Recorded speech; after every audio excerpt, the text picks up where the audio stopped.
नमस्कार दोस्तों, स्वागत है आपका जीएस सिविल अड्डा पर। आज है 7 जुलाई 2022 और 7 जुलाई 2022 से करंट अफेयर्स के जितने भी क्वेश्चन बनाए जा सकते हैं उन सभी को हम डिटेल में डिस्कस करेंगे। और इस वीडियो का पीडीएफ लिंक आपको टेलीग्राम पर आपको मिल जाएगा, तो आप फ्री में पीडीएफ ज़रूर डाउनलोड कर लें। तो चलिए शुरू करते हैं आज के पहले क्वेश्चन से।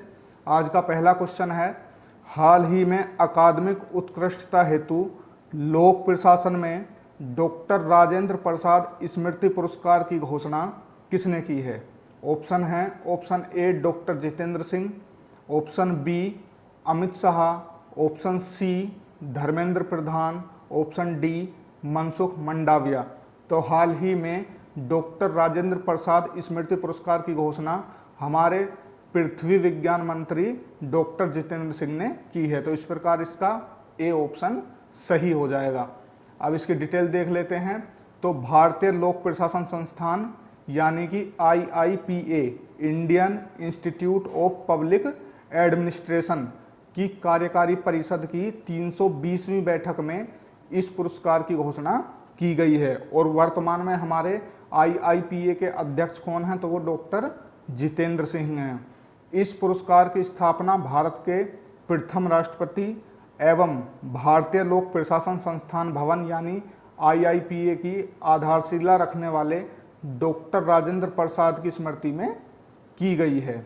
और IIPA की जो स्थापना की गई थी तो ये कब की गई थी?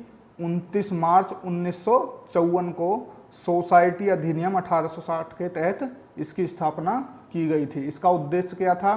तो लोक सेवकों को शासन के कार्य के प्रबंधन हेतु आवश्यक ज्ञान, कौशल एवं व्यवहार से लैस करना। अब डॉक्टर राजेंद्र प्रसाद की बात हो रही है, जो कि हमारे प्रथम राष्ट्रपति थे। तो उनका जन्म 3 दिसंबर 1884 को बिहार के सिवान जिले में हुआ था। और 1962 में इन्हें इनके कार्यों के लिए इन्हें भारत रत्न सम्मान से भी सम्मानित किया गया था, जो कि भारत का सर्वोच्च सम्मान भी है। अगला क्वेश्चन देखते हैं। हाल ही में डॉक्टर श्यामा प्रसाद मुखर्जी की जयंती मनाई गई है। ऑप्शन ए 1 जुलाई, ऑप्शन बी 4 जुलाई, ऑप्शन सी 2 जुलाई, ऑप्शन डी 6 जुलाई। तो हाल ही में 6 जुलाई को डॉक्टर श्यामा प्रसाद मुखर्जी की जयंती मनाई गई है। अन्य ऑप्शंस देख लेते हैं कि 1 जुलाई में क्या बनाया गया था। तो 1 जुलाई को विश्व डॉक्टर्स डे मनाया गया था। और 4 जुलाई को क्या मनाया गया था? विश्व नहीं बल्कि राष्ट्रीय डॉक्टर्स डे मनाया गया था। 4 जुलाई को अमेरिका का स्वतंत्रता दिवस मनाया जाता है और 2 जुलाई को 100वां सहकारिता दिवस मनाया गया था। अब यहाँ पर बात हो रही है डॉक्टर श्यामा प्रसाद मुखर्जी की। तो चलिए इनके बारे में जानकारी ले लेते हैं। ये एक महान शिक्षाविद तथा चिंतक होने के साथ साथ भारतीय जनसंघ के संस्थापक भी थे। किसके संस्थापक थे? भारतीय जनसंघ के संस्थापक भी थे। इनका जन्म 6 जुलाई 1901 को कोलकाता में हुआ था, यानी पश्चिम बंगाल में हुआ था। मात्र 33 वर्ष की अल्पायु में ये कलकत्ता विश्वविद्यालय के कुलपति बने थे, जो कि भारत में सबसे कम आयु के कुलपति हैं। स्वतंत्र भारत के पहले कैबिनेट मंत्री कौन थे? तो श्यामा प्रसाद मुखर्जी थे। 6 अप्रैल 1948 को पहली औद्योगिक नीति किसने लागू की थी? तो जो पहले कैबिनेट मंत्री यानी कि श्यामा प्रसाद मुखर्जी बने थे, तो पहली औद्योगिक नीति 6 अप्रैल 1948 को इन्होंने ही लागू की थी। जम्मू कश्मीर में अनुच्छेद 370 के प्रबल विरोधी थे और इन्होंने एक देश में 2 विधान 2 प्रधान नहीं चलेंगे का नारा दिया था। डॉक्टर मुखर्जी को जम्मू कश्मीर एवं देश की अखंडता के लिए बलिदान देने वाले पहले व्यक्ति के रूप में जाना गया, इसीलिए उनकी पुण्यतिथि को बलिदान दिवस के रूप में भी मनाया जाता है। गौरतलब है कि इनकी मृत्यु कब हुई थी? 23 जून 1953 को इनकी मृत्यु हुई थी। अगला क्वेश्चन देखते हैं। विश्व जूनेसिस दिवस कब मनाया जाता है? ऑप्शन ए 1 जनवरी, ऑप्शन बी 15 जनवरी, ऑप्शन सी 31 मई, ऑप्शन डी 6 जुलाई। तो अभी हाल ही में 6 जुलाई को विश्व जूनेसिस दिवस मनाया गया है। अन्य ऑप्शंस देख लेते हैं। 1 जनवरी को DRDO का स्थापना दिवस मनाया जाता है। किसका स्थापना दिवस? डीआरडीओ का स्थापना दिवस कब मनाया जाता है? 1 जनवरी को। 15 जनवरी को क्या मनाया जाता है? तो थल सेना दिवस मनाया जाता है। 31 मई को विश्व तंबाकू निषेध दिवस मनाया जाता है। अब बात हो रही है विश्व जूनोसिस दिवस की, तो चलिए देख लेते हैं इसे क्यों मनाया जाता है। तो फ्रांसीसी वैज्ञानिक लुई पास्चर ने 6 जुलाई 1885 को जूनोटिक बीमारी रेबीज के खिलाफ पहला टीका सफलतापूर्वक लगाया था। जूनोसिस क्या है? तो कशेरुकी जानवरों से मनुष्य में फैलने वाली बीमारी या संक्रमण है। जूनोसिस क्या है? कशेरुकी जानवरों से मनुष्यों में फैलने वाली बीमारी या संक्रमण है। जूनोटिक रोगजनक बैक्टीरिया, वायरल या परजीवी हो सकते हैं, जैसे HIV जूनोसिस के रूप में ही शुरू होती है। नेक्स्ट क्वेश्चन देखते हैं। हाल ही में किसने NFS से 2022 के लिए राज्य रैंकिंग सूचकांक जारी किया है? Option A Ashwini Vaishnaw, option B Nirmala Sitharaman, option C Piyush Goyal, option D Rajnath Singh. तो इसका सही ऑप्शन हो जाएगा ऑप्शन सी पीयूष गोयल।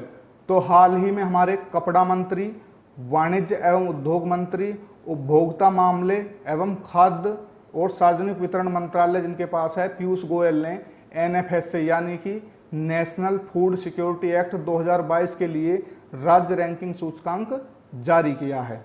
इसमें अन्य ऑप्शंस देख लेते हैं कि अश्विनी वैष्णव कौन है? तो अश्विनी वैष्णव हमारे रेल मंत्री हैं और केंद्रीय सूचना प्रसार मंत्री भी अश्विनी वैष्णव ही हैं।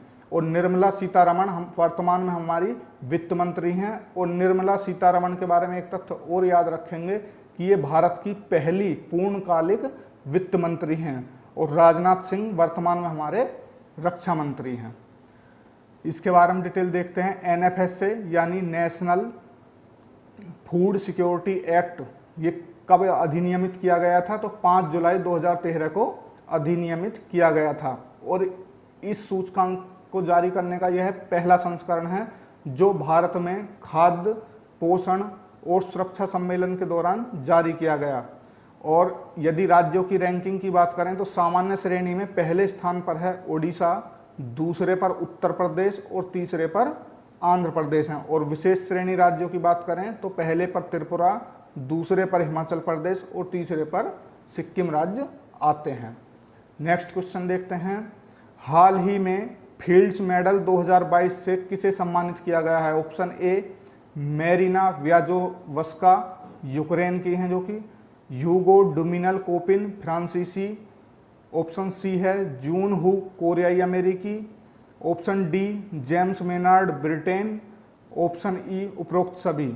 तो उपरोक्त सभी को फील्ड्स मेडल 2022 फील्ड्स मेडल यानी कि गणित का नोबल 2022 से सम्मानित किया गया है।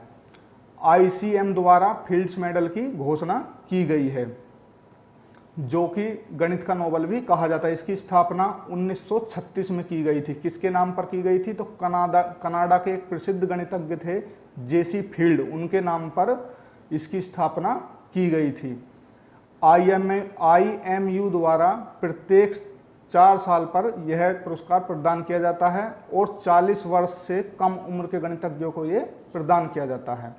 और 1951 में कानूनी रूप से ये अस्तित्व में आया था। IMU यानी कि इंटरनेशनल मैथमेटिकल यूनिट, ये एक गैर लाभकारी संगठन है और गैर सरकारी संगठन भी है। इसके तहत पुरस्कार में क्या मिलता है? तो 14 कैरेट का एक स्वर्ण पदक और 15,000 कनाडाई डॉलर्स नगद पुरस्कार इसमें दिया जाता है। यदि भारत के संदर्भ में बात करें तो भारतीय मूल के 2 विजेता रहे हैं। 2018 में अक्षय वेंकटेश को यह पुरस्कार मिला था और 2014 में मंजुल भार्गव को यह पुरस्कार मिला था। नेक्स्ट क्वेश्चन देखते हैं। 6 जुलाई 2022 को 14वें दलाई लामा का कौन सा जन्म दिवस मनाया गया है? ऑप्शन ए 86वां, ऑप्शन बी 87वां, ऑप्शन सी 88वां, ऑप्शन डी 89वां। तो हाल ही में 14वें दलाई लामा का 87वां जन्म दिवस मनाया गया है। इनके बारे में जानकारी लेते हैं। इनका जन्म 6 जुलाई 1935 को पूर्वोत्तर तिब्बत में हुआ था तब इनका नाम लहामो धोंडुप था, और 2 साल की उम्र में ही दलाई लामा के रूप में इन्हें मान्यता मिल गई थी। 1959 में चीनी सैनिकों द्वारा लहासा हादसा में तिब्बती राष्ट्रीय विद्रोह के क्रूर दमन के बाद इनको निर्वासन के लिए मजबूर होना पड़ा, और तब से ये हिमाचल प्रदेश के धर्मशाला में निवास कर रहे हैं। इनको पिछले 13वें दलाई लामा थुबटेन ग्यात्सो के पुनर्जन्म के रूप में भी मान्यता प्राप्त है। दलाई लामा अवलोकितेश्वर या चैन रेंजिंग करुणा के बोधिसत्व और तिब्बत के संरक्षक संत के की अभिव्यक्ति हैं। ठीक, नेक्स्ट क्वेश्चन है, वार्षिक नौसैनिक युद्ध अभ्यास रिमपैक का आयोजन कहाँ किया जाएगा? Option A Bharat, option B America, option C Japan, option D France. तो हाल ही में रिमपैक का आयोजन 12 जुलाई से अमेरिका में किया जाएगा, और ये एक नौसैनिक युद्ध अभ्यास है। रिमपैक की फुल फॉर्म है रिम ऑफ द पैसिफिक अभ्यास, और ये इसका कौन सा संस्करण है? तो ये 28वां संस्करण है। और अमेरिका में किस स्थान पर? तो अमेरिका के हवाई के पर्ल हार्बर में ये आयोजित किया जाएगा। भारत की तरफ से स्वदेशी युद्धपोत INS सतपुड़ा और P-81 LRM RASW समुद्री गश्ती विमान हिस्सा ले रहे हैं। P-81 के कमांडर कौन हैं? तो कमांडर पुनीत डवास इसे कमांड कर रहे हैं। बात अमेरिका की हो रही है, तो अभी आपने देखा कि 4 जुलाई को अमेरिका का स्वतंत्रता दिवस मनाया गया था। अमेरिका के वर्तमान में राष्ट्रपति कौन है? तो अमेरिका के वर्तमान में राष्ट्रपति जो बाइडन हैं, उपराष्ट्रपति कमला हैरिस हैं, और अमेरिका की राजधानी वॉशिंगटन DC है, जो कि पोटोमैक नदी के किनारे पर स्थित है। नेक्स्ट क्वेश्चन, हाल ही में किसने SSI नामक पहल की घोषणा की है? तो ऑप्शन है, option A Google, option B YouTube, option C SpaceX, option D Twitter. तो इसका सही आंसर होगा ऑप्शन ए गूगल। तो हाल ही में गूगल ने SSI पहल की घोषणा की है। SSI मतलब स्टार्टअप स्कूल इंडिया। यह कार्यक्रम 9 सप्ताह का यह कार्यक्रम है। उद्देश्य संचित ज्ञान को एक संरचित पाठ्यक्रम में व्यवस्थित करना, छोटे शहरों में स्टार्टअप को विभिन्न चुनौतियों से निपटने में सक्षम बनाना। अब बात हो रही है यहाँ पर गूगल की, क्योंकि ये स्टार्टअप किसने शुरू किया है? तो ये गूगल ने किया है। तो गूगल की स्थापना 4 सितंबर 1998 को मेनलो पार्क कैलिफोर्निया में हुई थी। इसके संस्थापक सदस्यों की बात करें तो सर्गेई ब्रिन और लैरी पेज थे। इसका हेडक्वार्टर वर्तमान में Googleplex Mount View California, जो कि अमेरिका में है। सह संस्थापक व CEO की बात करें, वर्तमान में CEO कौन है? तो सुंदर पिचाई हैं, जो कि भारतीय मूल के हैं। पहला सार्वजनिक कार्य सेवा इन्होंने कब आरंभ किया था? तो 19 अगस्त 2004 को पहला सार्वजनिक कार्य सेवा इन्होंने शुरू किया था। नेक्स्ट क्वेश्चन, कौन US सुप्रीम कोर्ट में प्रथम अश्वेत महिला जज हैं? Option A Amy Coney Barrett, option B Ketanji Brown Jackson, option C Kamala Harris, option D Leonardo Kruger. तो इसका सही हो जाएगा option B Ketanji Brown Jackson, जो कि US सुप्रीम कोर्ट में प्रथम अश्वेत महिला जज हैं। यदि इनका क्रम देखा जाए तो ये 116वीं न्यायाधीश हैं। यदि महिलाओं की स्थिति में देखा जाए तो ये 6ठी महिला न्यायाधीश हैं, लेकिन प्रथम अश्वेत महिला न्यायाधीश केतनजी ब्राउन जैक्सन हैं। नेक्स्ट क्वेश्चन, हाल ही में किसने अग्रदूत समाचार पत्र समूह के स्वर्ण जयंती समारोह का उद्घाटन किया? NV Ramana, option B Shaktikanta Das, option C Narendra Modi, option D Venkaiah Naidu. तो अभी हाल ही में हमारे देश के प्रधानमंत्री नरेंद्र मोदी ने इसका उद्घाटन किया है। अग्रदूत समाचार पत्र समूह की स्वर्ण जयंती का उद्घाटन नरेंद्र मोदी ने किया है। अब ऑप्शंस को देख लेते हैं कि NV रमणा कौन है? तो NV रमणा आप जानते हैं कि भारत की सुप्रीम कोर्ट के मुख्य न्यायाधीश NV रमणा है। शक्तिकांत दास RBI के गवर्नर, और वेंकैया नायडू हमारे देश के उपराष्ट्रपति हैं। नेक्स्ट क्वेश्चन, हाल ही में श्री P गोपीनाथ नायर का निधन हो गया, वे कौन थे? ऑप्शन ए लेखक, ऑप्शन बी पत्रकार, ऑप्शन सी स्वतंत्रता सेनानी, ऑप्शन डी क्रिकेटर। तो इसका सही आप ऑप्शन हो जाएगा ऑप्शन सी स्वतंत्रता सेनानी। और इनका संबंध किस राज्य से है, तो ये केरल राज्य से रिलेटेड हैं। बात केरल की हो रही है तो केरल राज्य के बारे में जानकारी ले लेते हैं। केरल की राजधानी तिरुवनंतपुरम है, केरल के सीएम पिनरई विजयन हैं और केरल के राज्यपाल आरिफ मोहम्मद खान हैं। तो दोस्तों आज के लिए इतना ही काफ़ी है। यदि आपको हमारा वीडियो अच्छा लगा है, हेल्पफुल लगा है और इसमें किसी सुधार की आवश्यकता है तो कमेंट बॉक्स में ज़रूर बताएं। धन्यवाद। आपका दिन शुभ हो।